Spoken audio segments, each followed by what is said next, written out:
Bismillahirrahmanirrahim. Assalamualaikum warahmatullahi wabarakatuh. Alhamdulillahirabbil alamin wassalatu wassalamu ala asyrafil anbiya'i wal mursalin sayyidina Muhammadin wa ala alihi washabbihi ajmain, amma ba'du. Pada kesempatan kali ini kami akan menyampaikan sebab turunnya ayat inna anzalnahu fi lailatul qadr ila akhirih. Dalam hadis disebutkan, bahwasanya diriwayatkan dari Ibnu Abbas radhiyallahu anhu, Nabi Jibril pernah berada di sisi Nabi sallallahu alaihi wasallam dan menceritakan tentang kisah hamba waliullah yang diberi nama Syam'un, yang dijuluk dengan Al-Ghazi. Syam'un Al-Ghazi itu Syam'un yang dikenal dengan tukang perang, dikerjanya perang fisabilillah gitu ya.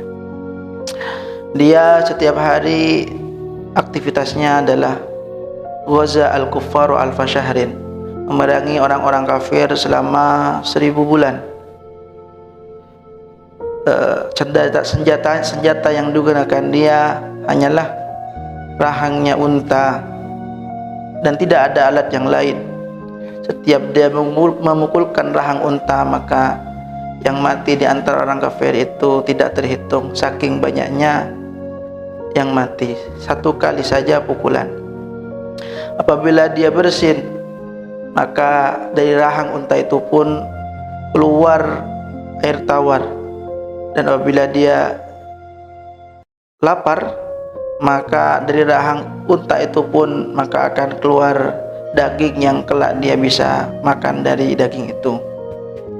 Ini dikerjakan setiap hari dalam seumur hidupnya. Tentunya umurnya mencapai 1000 bulan. Itu kalau kita konversi ke tahun, maka mencapai 83 tahun 4 bulan. Melihat kondisi yang tiap kali orang kafir ini kalah dalam memerangi Syam'un, maka orang kafir tidak kalah taktik dari Syam'un. Dia memakai media istrinya. Jadi Syam'un punya istri, cuman istrinya adalah dari golongan kafir, tidak muslim tapi kafir. Jadi orang kafir berdialog dengan istrinya, tawar menawar tentang bagaimana cara membunuh Syam'un. Akhirnya orang kafir melakukan perjanjian dengan istrinya yang dikatakan adalah, saya akan memberi kamu harta yang banyak jika kamu bisa membunuh suamimu. Kemudian istrinya menjawab, ana la aqdir ala qatlih, saya gak mampu untuk membunuh suami saya. Mereka menjawab lagi, kami akan memberimu tali yang kuat, nanti tali itu bisa diikatkan nanti setelah suamimu tidur, dan yang membunuh adalah kami dari kalangan tentara. Kemudian pada satu malam, istrinya pun meluncurkan aksinya sesuai dengan kesepakatan. Jadi istrinya mengikatkan tali kepada Syam'un untuk nantinya bisa dibunuh. Tapi pada waktu itu Syam'un pun bangun sampai berkata, siapa Syam'un? Syam'un berkata, siapa ini yang mengikat tali di tangan-tangan dan kaki-kaki saya? Istri pun menjawab, ana syaddatu li ujarribaka, saya yang mengikatnya untuk mengujimu. Artinya engkau, dalam bahasa Maduranya, engkau kun berak nyotro nyumba akasakti naba. Nah begitu. Akhirnya Syam'un dengan kekuatannya, dia pun menarik tangannya dan memotong-motong talinya. Usaha yang pertama gagal. Usaha yang kedua, akhirnya orang kafir mengirimkan tali dari rantai untuk diikatkan. Malam yang kemudian akhirnya Syam'un diikat dengan rantai pada waktu tidur. Kemudian bangun Syam'un, tetap dia bertanya, siapa yang mengikat? Saya, untuk menguji kesaktianmu.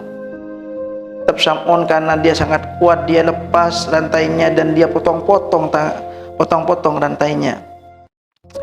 Terus Sam'un pun berkata kepada istrinya, "Ya imraati, ana waliyun min awliyaillah, la yaghlibu alayya syai'un min amri dunya illa sya'ri hadha."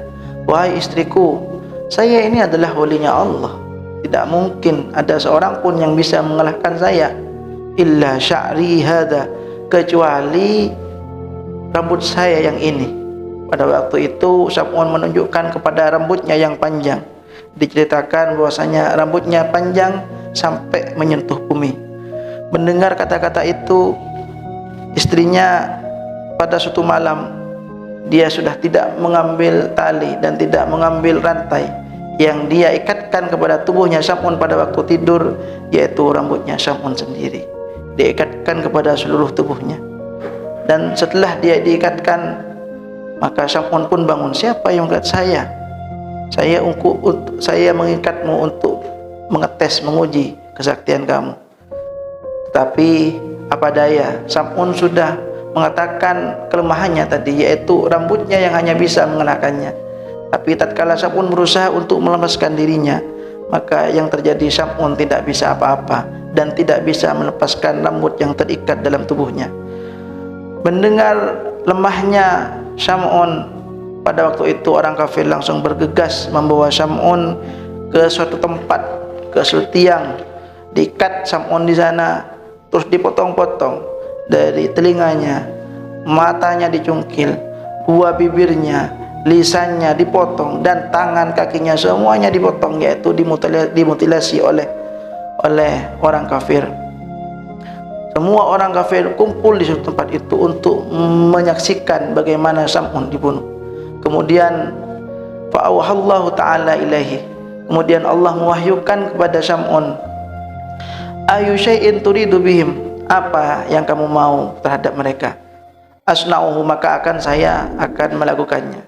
Faqal antu'tiyani minal quwwati hatta uharrika amuda hadzal bait. Ya Allah, tolong berikan kekuatan kepada saya sehingga saya bisa menggerakkan rumah ini, menggerakkan tiang-tiang yang menjadi tempat pengikatan saya ini.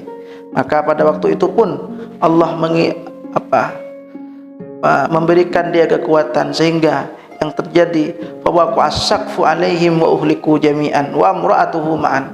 Maka atap rumah pun roboh semuanya, dan orang-orang kafir yang ada di dalam rumah maka mati, sampai istrinya juga mati bersama mereka.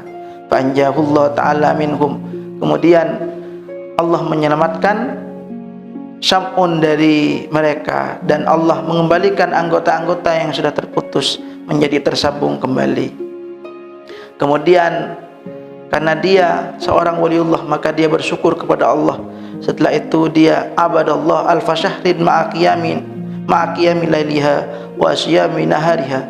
Dia beribadah kepada Allah 1000 bulan, pagi puasa, siang puasa, sore puasa, malamnya pun dia qiyamul lail, dan pada siang pun dia darabas saif, dia tetap berperang di jalan Allah. Mendengar cerita ini, para sahabat pun menangis iri kepada kaum yang bisa beribadah dengan 1000 tahun. Dia sangat ingin untuk beribadah dengan beribadah 1000 tahun, fokus, siang ibadah, malam ibadah. Mendengar tangisan sahabat, para sahabat pun bertanya kepada Rasulullah, "Ya Rasulullah, hal tadri thawabahu?" Wahai Rasulullah, apakah kamu tahu pahalanya Sam'un itu? Rasulullah bersabda pun, "La adri," saya tidak tahu. Kemudian malaikat Jibril menurunkan surat, yaitu inna anzalnahu fi lailatul qadr wa ma adraka ma lailatul qadr lailatul qadri khairum min alfi syahr tanazzalul malaikatu war ruhu fiha bi'idzni rabbihim min kulli amr salamun hiya hatta matla'il fajr. Kemudian malaikat Jibril berkata, "Ya Muhammad, a'taituka wa ummataka lailatul qadri." Wahai Muhammad, saya memberimu dan umatmu memberi lailatul qadri. Al ibadatu fiha afdal, ibadah di dalamnya itu lebih mengungguli daripada, kalau di sini diriwayatkan sab'ina alfa syahrin, 70.000 bulan. Kalau di dalam Al-Quran dikatakan alfa syahrin, yaitu 1000 bulan. Yang pasti ibadah di dalam pada saat datangnya Lailatul Qadar itu ulama sepakat melebihi dari 1000 bulan. Para pemirsa yang dirahmati oleh Allah, demikianlah asbabun nuzul, sebab diturunkannya surat Lailatul Qadar, yang mana di sana menjelaskan tentang hari malam yang apabila kita beribadah di malam itu akan sama pahalanya dengan beribadah 1000 bulan dan lebih unggul daripada 1000 bulan. Wabillahi taufiq wal hidayah wa ridha wal inayah. Assalamualaikum warahmatullahi wabarakatuh.